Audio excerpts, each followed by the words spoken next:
Yo, this is WSoul13 bringing you Raid Shadow Legends.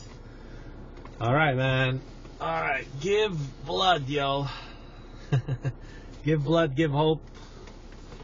If you're a man, it's, there is like some preliminary science on the benefits of blood donation, but in general, it's just good karma, right? If you can, please make a donation.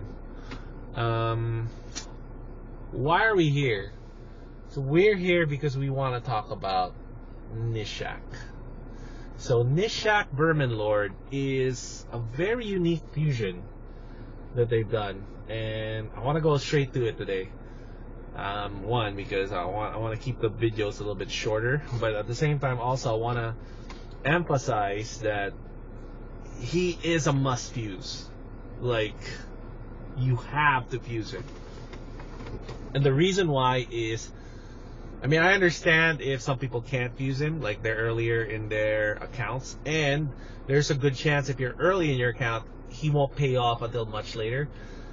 But he unlocks a way to really crack Bommel, which is one of the hardest Doom Tower bosses in the game. And just from that alone, I really think people should go for him. So he is like one of the most end game fusion champs they've ever made. So, like, I believe he is more end game than somebody like Uko, who, we all know Uko is an end game type champ. He is more end game than Uko. More end game than Helicath.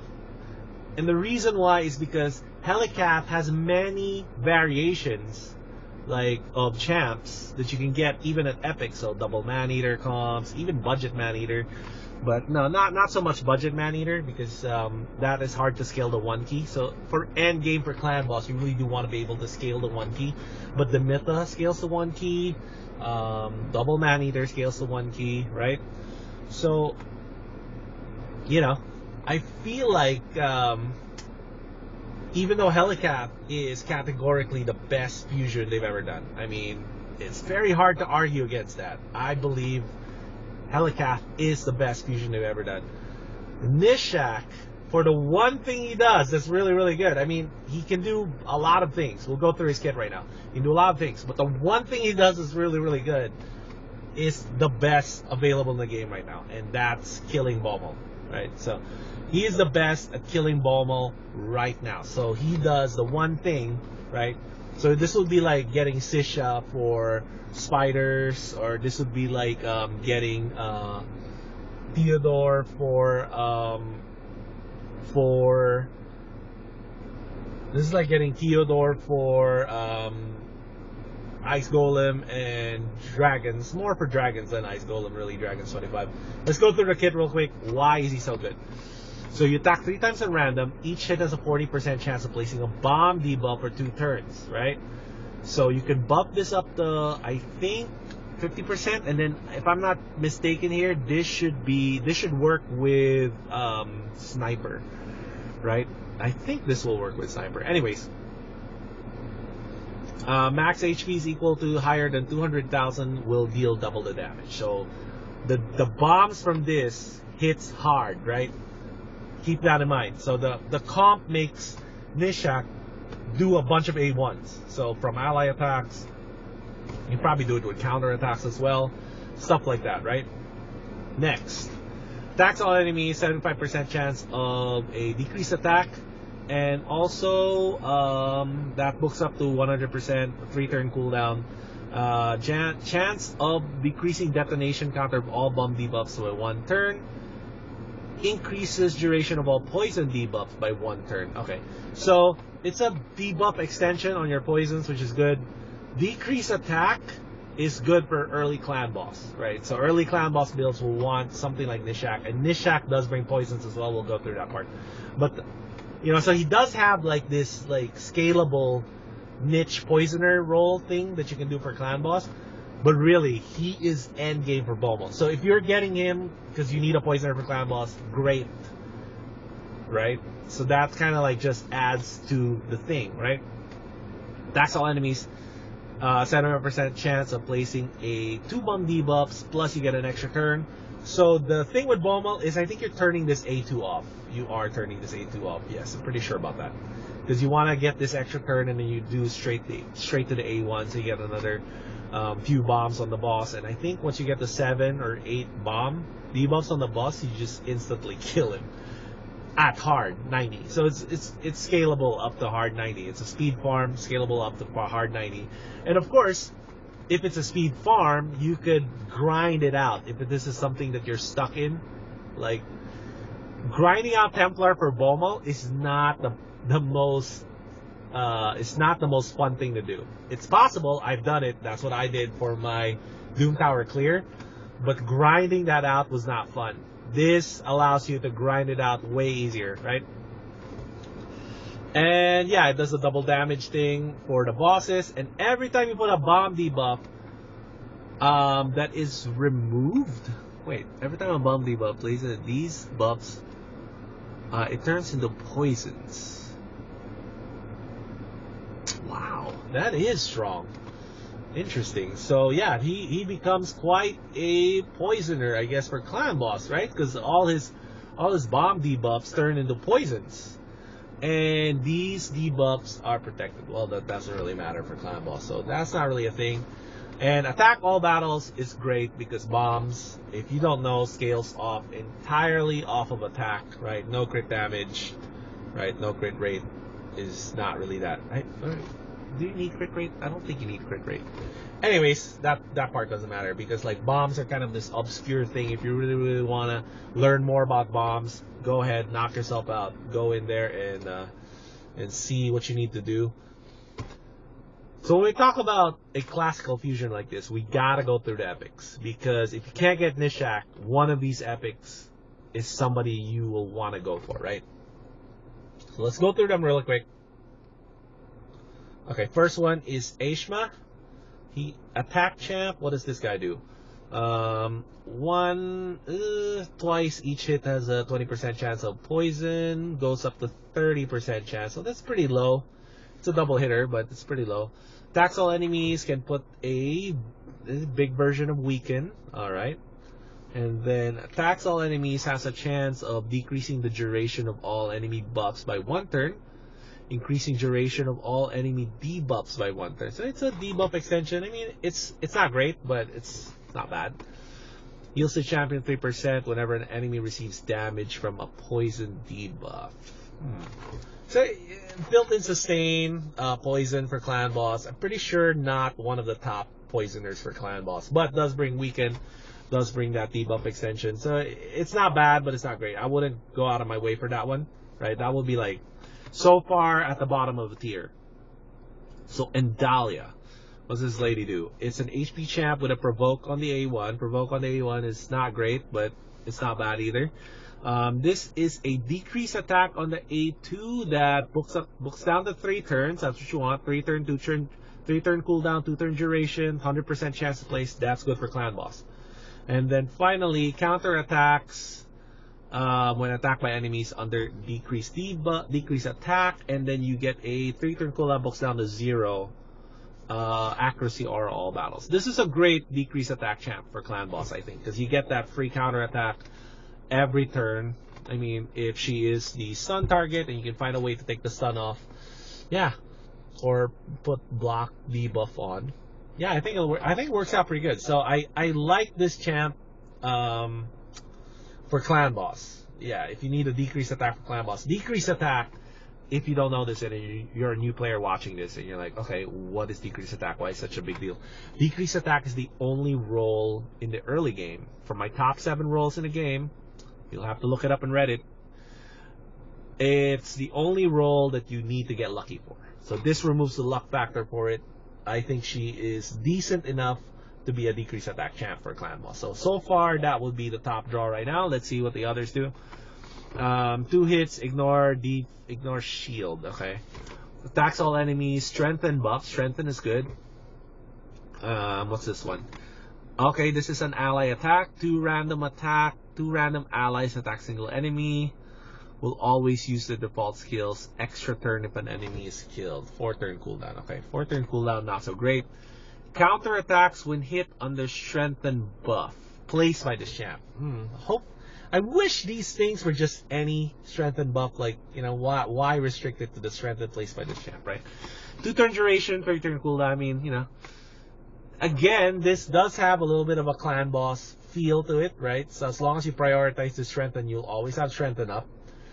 The only thing is, it doesn't really bring anything else. So, kind of sad there, really. I feel like this one, it should be at the bottom of the barrel, probably lower than Aishma. So that is, what's this lady's name? Morag. Morag so far is the loser of the bunch, I'd say. Trumbor. Let's see if Trumbor is any good.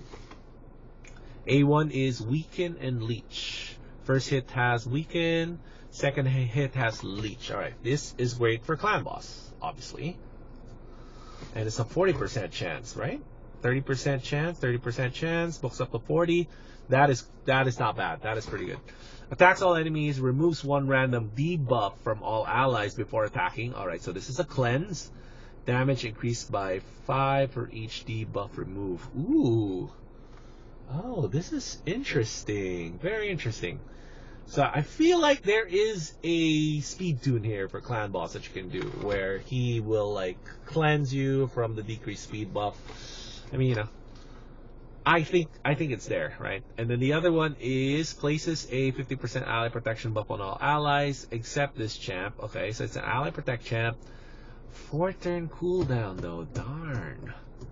And then increase death on this champ only. So you only get the ally protect, but you don't get the, and it's on a 4 turn cooldown. That's unfortunate. Whenever this champ is attacked, 1% chance of decreasing the duration of all debuffs on this champ. Okay, it's not great. So yeah, I think this one is a miss. So maybe the second best, maybe the third best. I probably place him number 3 because ally protect is a pretty valuable skill to have for Clan Boss early in the game, even if it's not 4 turn cooldown. Unfortunately, 2 turn duration. You gotta put him on a 4-3, which is really hard to do earlier in the game. But you know what? It's not bad, right? What am I doing here? Oh, I think did I get one? Oh, let's go to Tavern, right? So we can just at least look at this champ, what this champ does. Upgrade skills. Right, there we go. Attacks one enemy, chance to stun. That's not great. Attacks all enemy. Shield buff on this champ, 2 turns. Not great either. Counter attack on an ally. Increase death on all allies. Counter attack on 1 ally, 4 turn cooldown. Not great. I mean, I'm pretty sure they'll find a way to break that at some point in the game. It's just that it's so hard to direct that buff, right? But yeah, the counter attack on a single ally, I'm pretty sure there is going to be a use case for that at some point. It's just, I feel like it's not worth the time to go into it, you know, whatever. So that's probably why we haven't seen it, because they haven't really found like something worth the time to do it. So let's take a look at the fusion itself. So just so you see the cost, right? So the thing with fusions really is that you have to understand that, especially with these like newer fusions, you have to understand that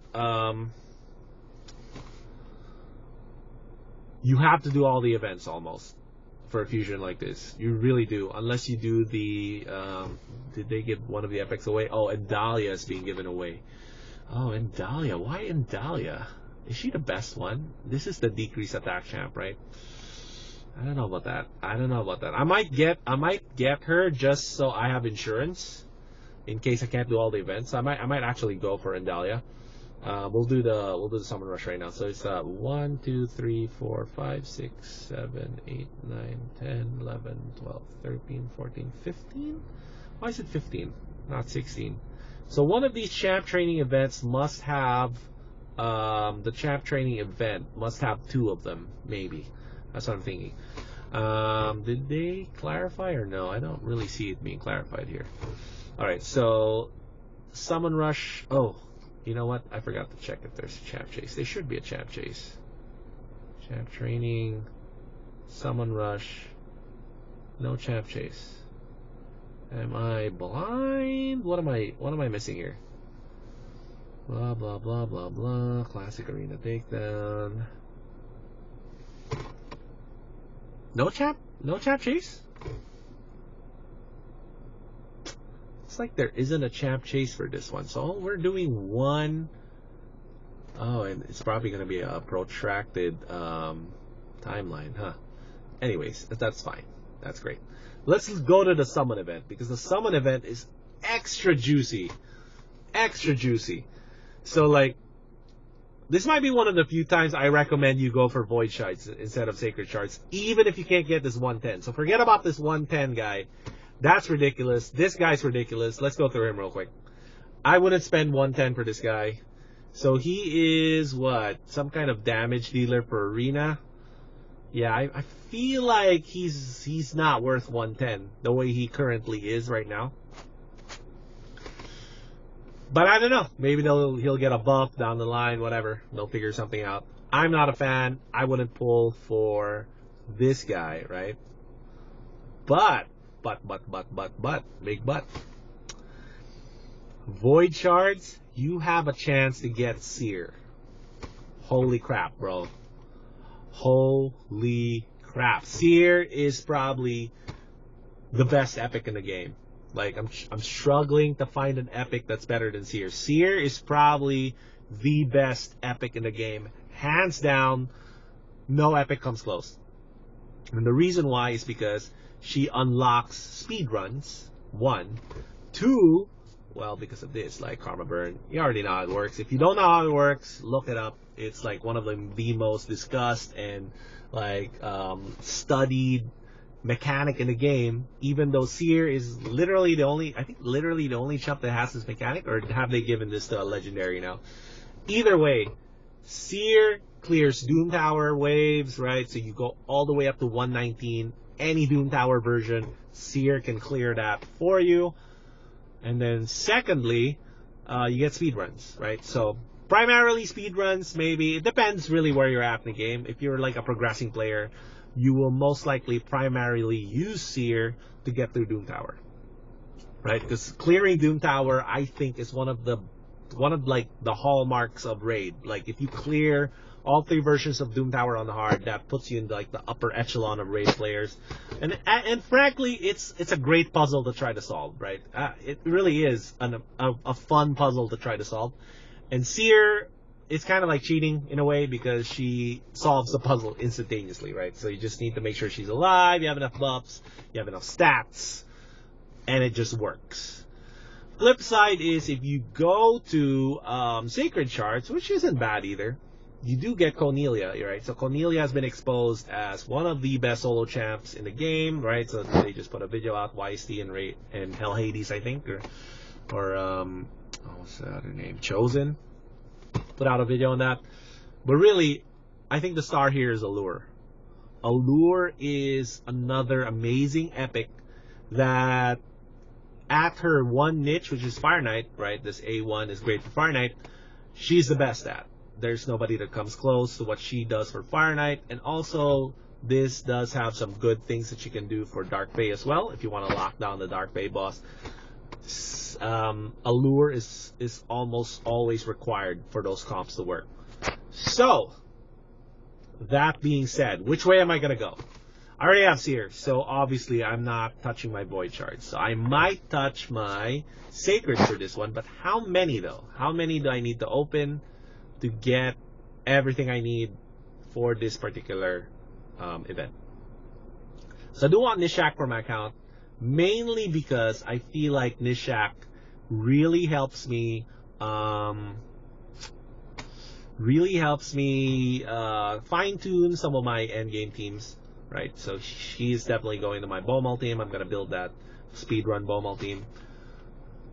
And when I feel like doing Doom Tower again, it's going to be Breeze, right? So, what is this? Oh my gosh. 2,000 points. A little bit steep. And then an Immortal Soulstone at 3,000 instead of a Legendary book. I don't know how I feel about that. Legendary books there are better. XP Barrel at 3,500 points is terrible. Alright, let's just get that out of the way right now. That's terrible. If you are going for the 110 Void Shards, you are going to get all the way to this Feast, which is also terrible value. Why did they even put that there, man? Why? If these were all just legendary tomes, this would be like one of the best guaranteed events they've ever done. But you're still getting 3 Lego books, you know, not bad. And then you get, you know, a bonus epic, bonus rare. Not bad, not great. For me to get to Endalia, I need to open 10 Sacred Shards. Pretty steep. It is pretty steep. I'm going to pay the price for my account because I do want the insurance, because I don't play as often as I do before. I do want that insurance of having the 4 rares in the bank. So there are some events I can skip, just in case. I'll try to do all the events, but sometimes I might miss one because I'm busy. I'm a father of 4. You know the spiel. You know my spiel by now. So we are gonna put some dudes away, right? Put some dudes away. This is where Raid gets it right. Whenever they make a fusion that's really good, I feel like Raid gets it right. So this, I automatically commend Raid for this fusion event. This is a great fusion event. Plarium, this is something people want to see. So hopefully you give us more, right? But it doesn't have to be an end game champ every single time. Like I said, your main strategy as a new Raid player is you want to progress through the game, so where you can do most of the dungeons, stage 11, 13-ish, and then dragons, definitely you want to rush to 20 as quickly as you can. But as soon as you're able to do all that, you need to be able to do the fusion events, right? So you're saving your shards up for these fusion events.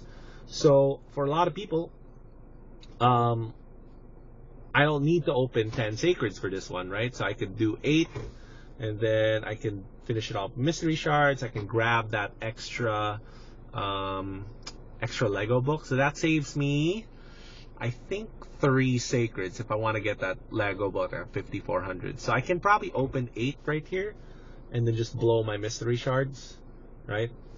So that will be one strategy. The downside to that is I'll run out of food. So it is what it is. There's an upside and downside to every strategy. The other way would be, instead of saving 3 sacred shards, I could save maybe 1, right? So open 10 and then fill the rest up with mystery, so I get my free Lego book. 10 will bring me down to 21. That would probably get me to 0 if they put out a good guaranteed sacred champ. So that's kind of like the plus and minus here. For most people, this number is going to be 4. Yeah, so you guys will open 4.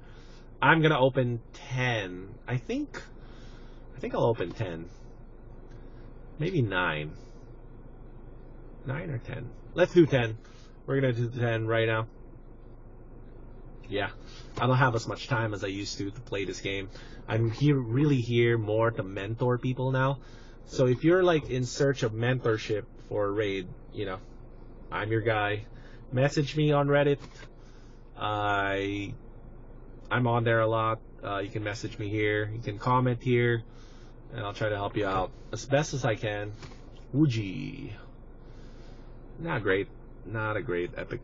So this is the reality also. This is pretty good to do because you get to see the reality of opening sacred shards, which is that most of it is not going to be legendary, even at the 8% chance to pop a legendary, right? Oh, I got a Cornelia. Cool. Cool. I already have her, so no big deal. I don't really need any more epics. Oh, maybe I do. Maybe I need... Oh, I got a lure. Nice. So that was one of my wants before, right? But I already got one, so we're good there. Gruckus, not great. So I got Allure and Cornelia, and then the other one, Chancellor Yasmin. That's a terrible epic. She needs a buff bad. What do we get? Another. Oh, Marksman. Marksman is an OG for me because he got me through Nightmare Clan Boss when I first started in the game. That's right. He was my poisoner, Nightmare Clan Boss. First started in the game. So I think the only epic that I'm really looking for right now is... What is his name? Is it Deacon? I think the only one I don't have is Deacon. Alright. let's double check the points real quick. Just because I don't want to mess that up and blow a sacred unnecessarily. So yeah, yep. So I could probably, should I stop here? I feel like I should stop here. How many points I have? 4,500. Darn. No, I need to pop one more. I'll pop one more, and then the rest I'll do with mystery shards. And let's take a look real quick if I am missing Deacon Armstrong. I think I am, right? Is he here? Yeah, I don't have Deacon Armstrong. That is a strong epic to be missing. So an account 3 years old, playing raid, opening a lot of shards, you know, you could still be missing an epic here and there. And that's okay. That is a thing. So 10, you see that, right? 10 sacred shards, no Lego. Terrible. Terrible. And of course, it's a woad painted. So that is why you really do want to focus on fusion events, because now I don't care about not getting a Lego because I get Gnishak. And Gnishak is an endgame champ, right? So I get to build my account with an endgame champ. I don't care what I get from the sacreds. That's how you should think about the game. That's the way to play. And then I'll see you all next time. Adios.